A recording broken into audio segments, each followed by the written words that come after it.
शिव शक्ति की प्रेम गाथा है जो कर्तव्य की नींव पर रखी गई है। डोरे आपस में उलझेंगी नहीं तो संसार को प्रेम की छाया देने वाली चादर कैसे बनेगी। इसलिए घटनाओं को घटित होने दीजिए, तभी सती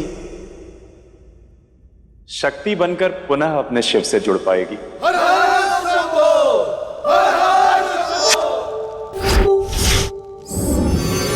जिस शिव को तुम सरल और भोला समझ रही हो, वास्तव में वो अहंकारी है, अपराधी है। तुम्हारे पिता का अपराधी, इस परिवार का अपराधी, इस परिवार का अपराधी, इस परिवार का अपराधी।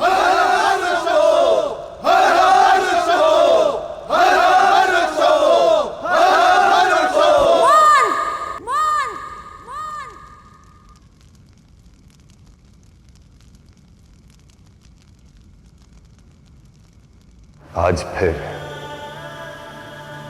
तर्क प्रेम पर हावी हो गया है, परंतु एक दिन प्रेम की विजय अवश्यंभावी है।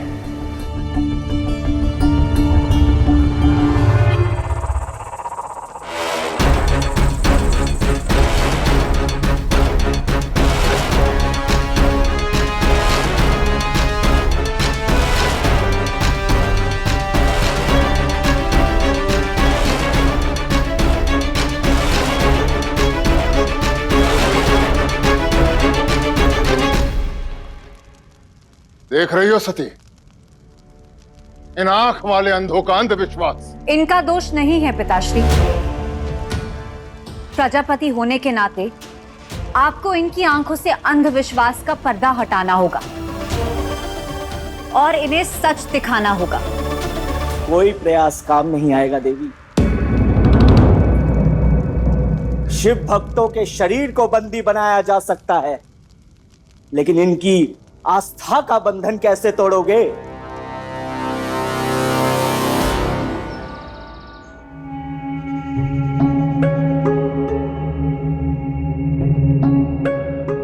जो तथ्य मैं स्वयं न समझ पाया, मेरी पुत्री ने आज मुझे समझा दिया।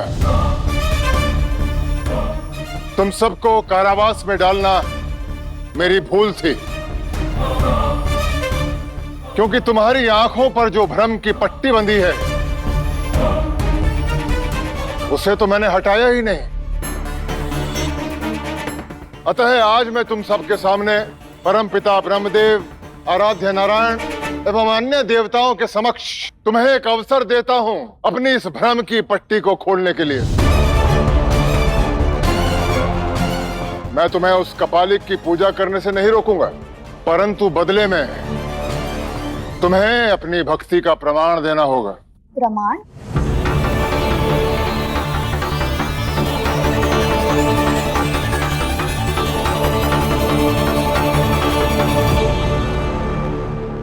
ये मिट्टी के शिवलिंग जो तुम सबने बनाए हैं, मैं इन पर जल की धारा प्रवाहित करूंगा,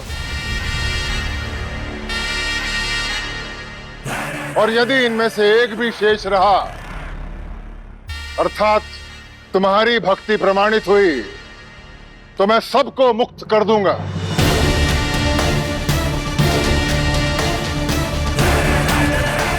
परंतु यदि ये शिवलिंग बह गए, कुछ भी शेष ना रहा, तो तुम्हें सदैव के लिए शिव की भक्ति छोड़नी होगी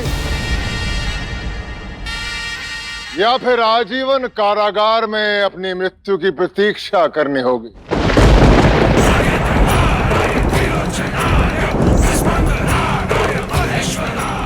प्रभु, गणों को एक चिंता सता रही है। तो चिंतन करो, समाधान स्वयं मिल जाएगा।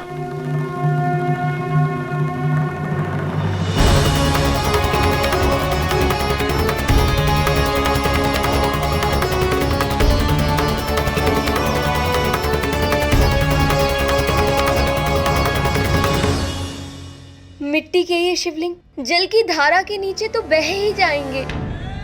अर्थात हमें आजीवन कारावास में रहना पड़ेगा। क्यों? प्रमाण देने से पहले ही आस्था हिल गई। तुम अपनी भक्ति का प्रमाण दो, शिव को अपनी शक्ति का प्रमाण देने दो। रखो इस शिवलिंग को जलधारा के नीचे, सिद्ध हो जाएगा। जो देव अपने आप को नहीं बचा सकता, वो तुम लोगों को क्या बचाएगा?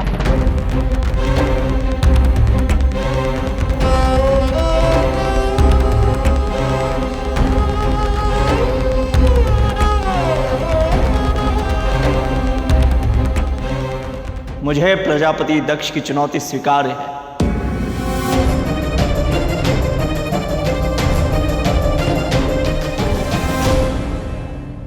क्योंकि मेरी भक्ति के साथ विश्वास का साथ है।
इन शिवलिंगों को जल में बहाकर क्या पाओगे दक्ष? यदि कुछ करना ही चाहते हो तो अपनी शत्रुता का विसर्जन करो।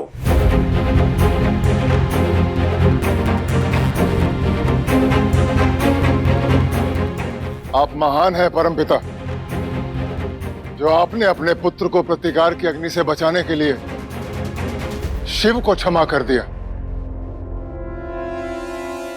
परंतु मैं आपके अपमान को न भूला हूं और न भूलूंगा। मैंने पहले भी कई बार कहा है कि मैं आपके और आराध्य के शिव प्रेम के बीच कभी नहीं आया। अतः आप भी मेरी और शिव की शत्रुता के मध्य ना आए। शिव तो बहेगा, कण कण बहेगा। शिव तो सृष्टि के कण कण में है, समय के हर क्षण में है। किस किस को बहाओगे प्रजापति?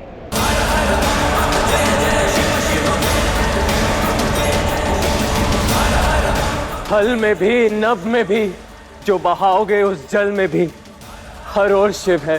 आप क्या क्या बहाएंगे प्रजापति?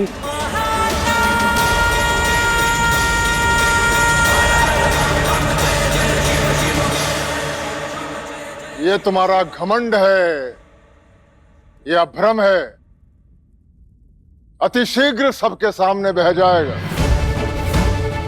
फिर ढूंढते रहना अपने शिव को, बहते हुए जल में, कीचड़ से सने थल में, या मेघों से घिरे नभ में। शिव को कहीं नहीं पाओगे।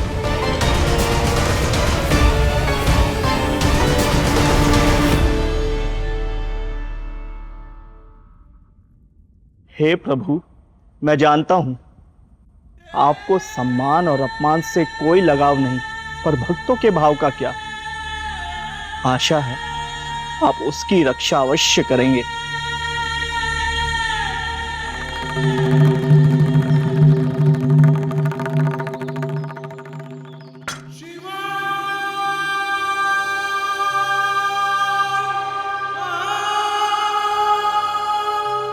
प्रभु यहाँ क्यों आए हैं?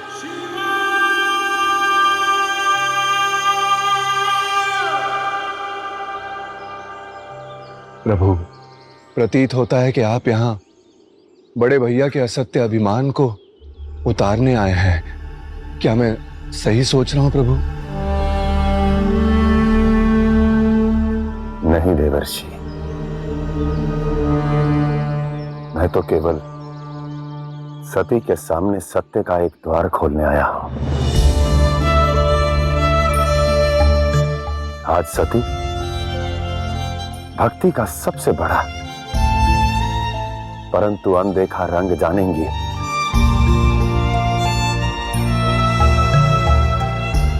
विश्वास का रंग।